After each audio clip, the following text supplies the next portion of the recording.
42% of the contracts taken by the company were refused by at least 3 other firms before they arrived on the desk of our operations director. Most people never hear that number, and that is where the life of this company begins, in rejection and in risk, and in the quiet space where other people say no. It was not born out of bravery, it was born out of liability. In the late years of private security expansion, when regulations tightened and insurance premiums climbed by double digits, there emerged a category of jobs labeled undesirable. A lesser-known design compromise of the company charter was the decision to cap employee count at 112 guards, because smaller numbers meant lower regulatory scrutiny in several jurisdictions. The parents of the company were not soldiers. They were accountants and former logistics officers who understood margins. They saw abandoned hospitals, condemned factories, foreclosed malls, research sites after funding cuts. A lesser-known production issue in early days was the shortage of certified radios, forcing guards to share units during overlapping shifts, which led to communication gaps of up to 7 minutes. The problem that created it was simple. Someone had to stand in places that felt wrong. The market would not serve those corners, not at night, not during storms, not after incidents that stained the news cycle. A lesser-known supply constraint shaped the early contract because insurers would only cover unarmed personnel, so the doctrine of deterrence relied on visibility rather than force. So the company was founded on presence, high visibility jackets, flashlights of industrial grade, cameras mounted in pairs. A lesser-known crew training detail from the first intake class was the requirement of 40 hours spent alone in a decommissioned warehouse with only radio check-ins every 30 minutes to test tolerance of silence. Its childhood was awkward. Guards quit within weeks. Some laughed at the briefing manuals. Others lasted until the first night when something moved where nothing should move. A lesser-known battlefield improvisation occurred at an abandoned rail depot, where a guard strung tin cans along a fence line to create an early warning system after motion sensors failed in freezing rain. Early failures were quiet and expensive: broken windows, copper theft, one arson attempt. The company learned that locks mattered less than light, and light mattered less than routine. A lesser-known countermeasure adopted in year 2 was the randomization of patrol intervals down to 13-minute variations, because predictable loops invited intrusion. There were misunderstandings. Clients believed guards could stop everything. Guards believed uniforms meant authority. Neither was entirely correct. A lesser-known medical effect documented in internal reports was the increase in blood pressure among new hires during the first 3 overnight shifts, averaging an increase of 12 millimeters of mercury. Small changes mattered more than big features. The introduction of dual sign-in logs reduced falsified patrol records by nearly 30%. The shift from hourly radio calls to irregular coded phrases reduced complacency. A lesser-known weather impact shaped procedure when a floodplain warehouse site taught them that water on concrete amplifies footsteps by up to 20%, making distance harder to judge. The company grew not by advertising, but by rumor. When others walked away, this firm stepped in. Contracts extended from derelict theme parks to data centers awaiting demolition. A lesser-known command doctrine shift occurred after an incident in which 2 guards pursued trespassers beyond the property line, leading to a lawsuit. From then on, doctrine emphasized containment over chase. Mass production, in this case, meant standardization of people. Manuals thickened from 20 pages to 108. Equipment lists became precise: 2 flashlights, 1 backup battery, 1 body camera. A lesser-known design compromise in equipment selection was the choice of heavier steel-toe boots, despite complaints, because injury data showed a 25% reduction in foot fractures. Logistics matured. Spare uniforms stored in sealed bins, vehicle maintenance tracked to the mile, incident reports digitized. A lesser-known production bottleneck arose when body camera storage servers reached capacity, forcing a temporary return to paper logs for 3 weeks. The system around the company tightened. Background checks deepened, psychological screenings introduced, training extended to include conflict de-escalation modules of 12 hours.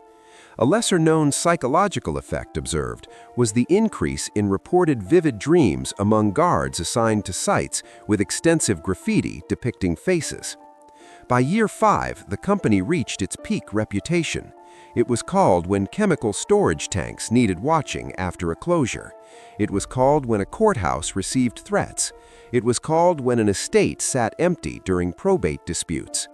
A lesser-known supply constraint during this peak involved the scarcity of armored vehicles, leading the company to reinforce standard vans with internal steel panels at added cost.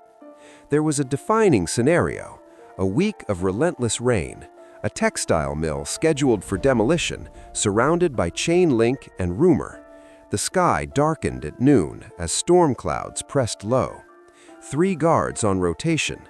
A lesser-known weather and terrain impact from that week was the saturation of soil that caused fence posts to lean by up to 5 degrees, widening gaps at ground level.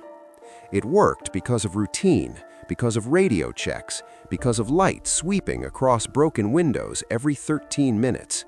Trespassers approached twice and withdrew twice.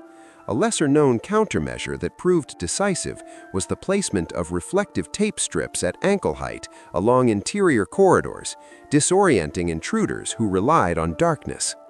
In that moment, the company was feared, not for weapons, for persistence, for the fact that someone would always be there. A lesser-known crew training detail that shaped this success was the requirement of memorizing site maps without reference, reducing response time by an average of 40 seconds. But the cost was human. Fatigue set in after consecutive 12-hour shifts, marriages strained, knees ached from concrete floors. A lesser-known medical pattern recorded was the prevalence of tinnitus among guards assigned to sites with extensive generator-heavy sites, estimated at 1 in 8 after 2 years. Fear was constant but quiet. It lived in the chest. It rode home in the passenger seat. Guards calculated survival in simple math: stay visible, stay alert, do not pursue beyond the gate. A lesser-known psychological effect reported during internal surveys was the tendency of long-term guards to overestimate threat probability by nearly double compared to baseline populations. Injuries were not dramatic most of the time: slips on wet stairs, cuts from rusted metal, the occasional assault. A lesser-known battlefield improvisation involved the use of portable convex mirrors taped to pillars in a parking garage, disorienting intruders who relied on darkness. In that moment, the company was feared, not for weapons, for persistence, for the fact that someone would always be there. A lesser-known crew training detail that shaped this success was the requirement of memorizing site maps without reference, reducing response time by an average of 40 seconds. But the cost was human. Fatigue set in after consecutive 12-hour shifts, marriages strained, knees ached from concrete floors. A lesser-known medical pattern recorded was the prevalence of tinnitus among guards assigned to sites with extensive generator-heavy sites, estimated at 1 in 8 after 2 years. Fear was constant but quiet. It lived in the chest. It rode home in the passenger seat. Guards calculated survival in simple math: stay visible, stay alert, do not pursue beyond the gate. A lesser-known psychological effect reported during internal surveys was the tendency of long-term guards to overestimate threat probability by nearly double compared to baseline populations. Injuries were not dramatic most of the time: slips on wet stairs, cuts from rusted metal, the occasional assault. A lesser-known battlefield improvisation involved the use of portable convex mirrors taped to pillars in a parking garage, disorienting intruders who relied on darkness. In that moment, the company was feared, not for weapons, for persistence, for the fact that someone would always be there. A lesser-known crew training detail that shaped this success was the requirement of memorizing site maps without reference, reducing response time by an average of 40 seconds. But the cost was human. Fatigue set in after consecutive 12-hour shifts, marriages strained, knees ached from concrete floors. A lesser-known medical pattern recorded was the prevalence of tinnitus among guards assigned to sites with extensive generator-heavy sites, estimated at 1 in 8 after 2 years. Fear was constant but quiet. It lived in the chest. It rode home in the passenger seat. Guards calculated survival in simple math: stay visible, stay alert, do not pursue beyond the gate.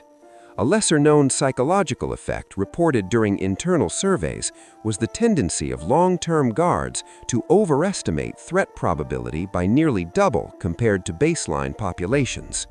By the 12th year of operation, the average tenure of a guard within the original company was 3 years and 4 months. That number was higher than industry average by nearly 11 months, and it tells you that something within the structure held people longer than fear alone should allow. After full absorption into the larger corporation, a quiet audit was conducted of legacy contracts. Out of 87 active sites once managed under the old name, 21 were flagged for strategic review due to non-scalable risk. A lesser-known production issue during this audit phase was the discovery that nearly 8% of archived incident footage had been stored in outdated file formats, requiring specialized conversion before review. The review did not ask whether the work mattered. It asked whether it fit the model. Algorithms prefer repetition. The old company had thrived on irregularity. A lesser-known design compromise became visible here because the predictive models could not easily quantify the deterrent value of visible patrols, leading to underestimation of their impact by as much as 15%. Some contracts were terminated: a derelict shopping complex in a coastal city, a former psychiatric hospital awaiting redevelopment, a warehouse district half cleared by fire. A lesser-known supply constraint influencing these decisions was the increased insurance premium on properties with prior arson incidents, rising by nearly 20% year over year. For the guards assigned to those sites, the end came in practical terms: final patrol, equipment inventory, keys returned. A lesser-known psychological effect recorded in exit interviews was a sense of displacement, similar to relocation stress, despite the absence of physical move, because many guards had internalized the geography of their posts. One site in particular lingered in memory: an inland shipping terminal closed after bankruptcy, its cranes frozen against the skyline. The company had guarded it for 6 consecutive years. A lesser-known weather and terrain impact there was the way winter fog reduced visibility to under 30 meters, increasing reported auditory hallucinations among new hires during first-month assignments. When the contract ended, the gates were locked by the owner's liquidators. No guard remained. Within 4 weeks, trespass reports surfaced in local police logs. A lesser-known countermeasure that had previously suppressed such activity was the simple presence of rotating headlights from patrol vehicles every 14 minutes, a pattern no longer maintained. The larger corporation took note. Metrics shifted slightly. Not dramatically, but enough. A revised model began to include a variable labeled Human Visibility Index. A lesser-known command doctrine shift followed in internal policy documents, recognizing that deterrence cannot always be inferred from incident absence alone. Meanwhile, technology advanced further. Artificial intelligence flagged anomalies in camera feeds. Drones launched autonomously at perimeter breaches. A lesser-known production bottleneck emerged when software updates temporarily grounded an entire fleet of 32 drones due to firmware incompatibility. Guards adapted again. Their role evolved toward verification, confirming whether an alert signaled intrusion or stray animal.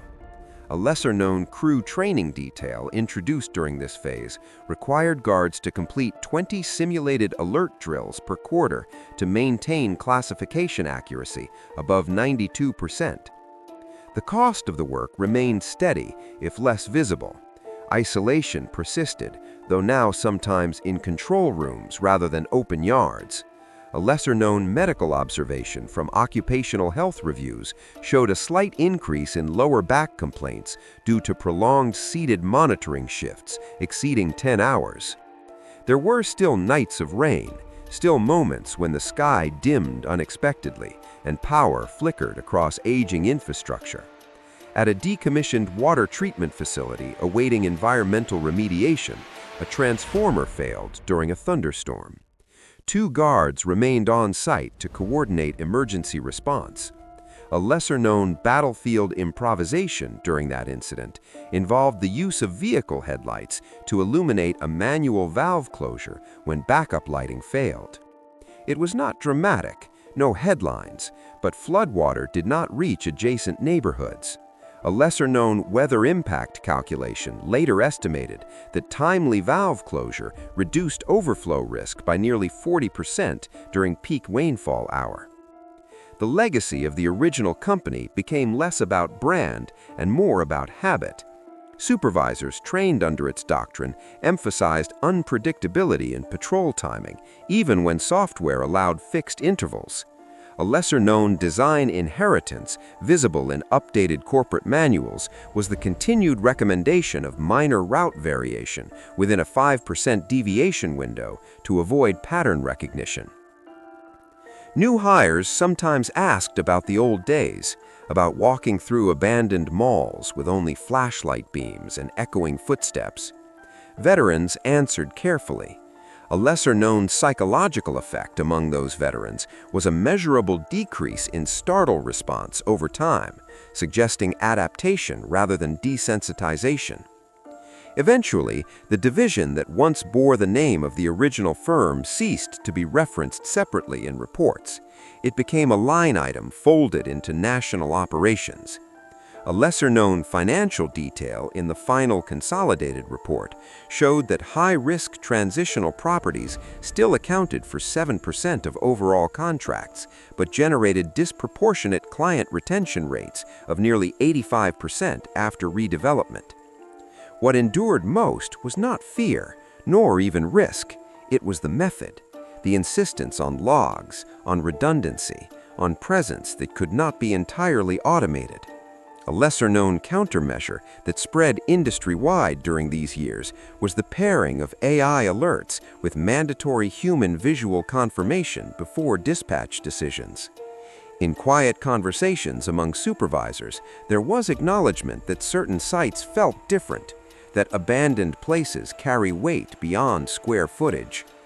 A lesser-known medical note from long-term stress monitoring suggested rotation between high-intensity and routine assignments reduced cortisol variability among guards by measurable margins.